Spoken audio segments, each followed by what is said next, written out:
Well, hello, good morning, happy Friday to you. We've made it to the weekend. Tomorrow is Saturday, so this is our last video for the week, and we're picking up our story where we left off in 1 Samuel. So today we're reading 1 Samuel chapter 16 verse 14 all the way through to chapter 17 verse 31. So we kind of changed scene from yesterday. We've gone from Samuel with Jesse and all of Jesse's sons anointing David, and we do a swift over to Saul's court, where we find that Saul is being tormented by an evil spirit, and someone's like, oh, I've heard about this boy who plays the harp, and people are comforted when he plays. And so Saul sends for David. It turns out it's our friend David.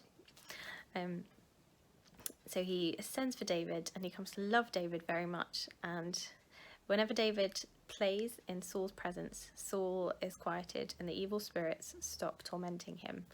And just one of the details that I really like about this is that they had to send for David from the fields with his sheep. So David was anointed king yesterday, and then he goes back to work. He goes back and continues in the task that was set before him. He doesn't, as far as we can tell, he doesn't start lording it over his brothers. He doesn't start taking on royal airs and graces. He returns to his sheep, to his lowly job, worshipping God in the hills and keeping his sheep safe. So then we have another scene change, and we find Israel at war with the Philistines, and we're leading up to the famous confrontation between David and Goliath. But before the famous bit of the story, we have Goliath walking up and down the river, taunting the troops, which includes David's 3 oldest brothers. And so David's father sends David down to the army to take them some bread. And I really like the detail that it says that David left the sheep with someone to keep them safe. So even when he is not at his post, he still cares about the work and the task that has been set before him. So he goes to find his brothers, and he takes them some bread. And the oldest brother is like, "What are you doing? Look, your heart is evil. I'm sure you're being lazy." So I do wonder if there was some brotherly jealousy going on there. And I also really like David's kind of indignation. He's like, who is this man that dares to taunt the armies of the living God? David understands the context and the time that they're in. He can see the size of Goliath.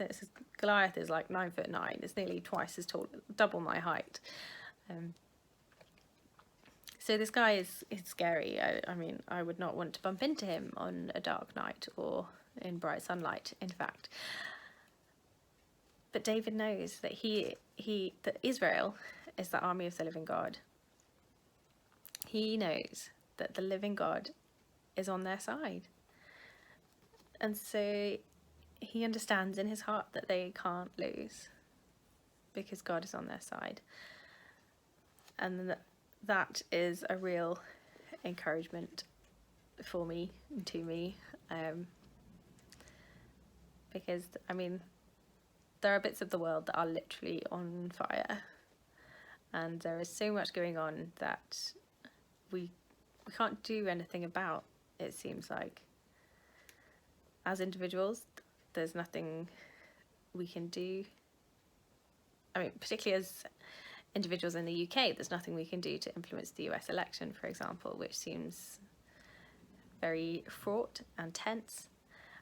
As the Brexit negotiations continue to go on, it's in the hands of our politicians. For us, there's not much we can do.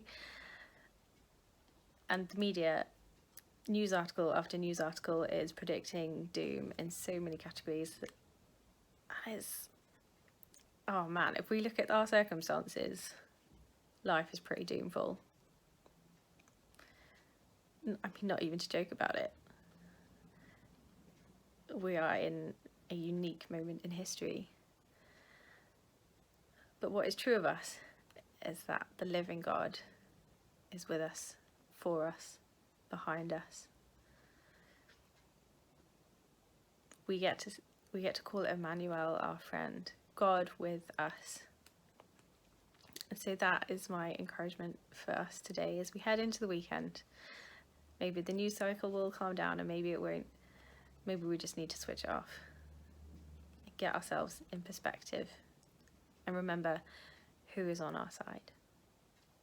The Lord is on our side. The living God is on our side. God bless.